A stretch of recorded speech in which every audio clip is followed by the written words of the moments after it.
Hey there, I'm Judy Croon. Welcome to another episode of Laugh Long and Prosper. Today I'm doing a book review, the top 5 tips from a classic, Learned Optimism by Martin Seligman.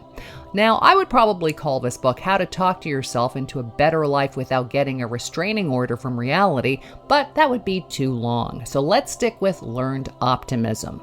If you've ever felt like your inner voice could use a pep talk or a muzzle, Martin Seligman's Learned Optimism is basically the ultimate boot camp for your brain.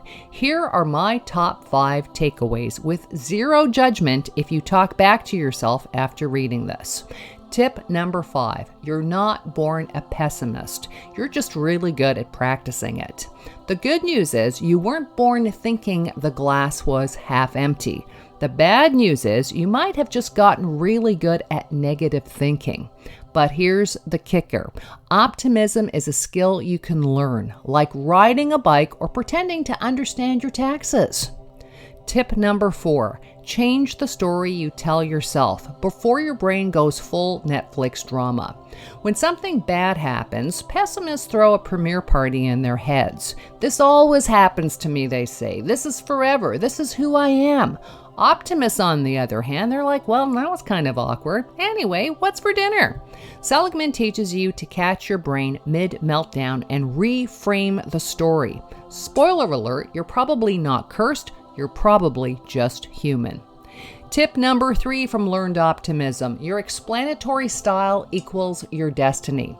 According to Seligman, how you explain life's curveballs to yourself, your explanatory style, literally predicts everything else. Success, health, relationships, how many passive-aggressive emails you might send.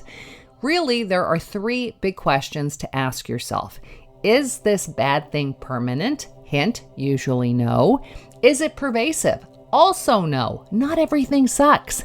And finally, is it personal? Put down the guilt sandwich. It's not always about you. Shifting how you explain setbacks can change your whole trajectory. Tip number 2 from Learned Optimism. Optimism isn't delusion. It's strategic. Look, optimism doesn't mean you ignore reality and start high-fiving yourself during a tornado. It means you acknowledge problems, but believe you can influence the outcome. It's realism with a side of let's not spiral today. Optimists recover faster, they try harder, and they bounce back better.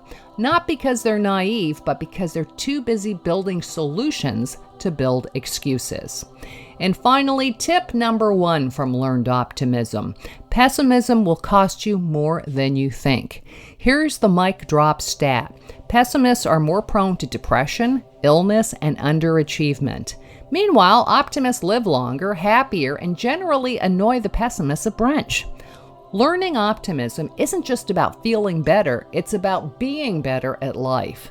Your brain is either your biggest cheerleader or your most dramatic enemy.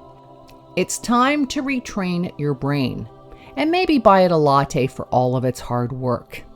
My final thoughts are, if you can learn French on Duolingo, you can learn optimism from Martin Seligman. My final thoughts on Learned Optimism is this. If you can learn French on Duolingo, you can learn optimism from Martin Seligman. Until next time, folks, laugh long and prosper. I'm Judy Croon.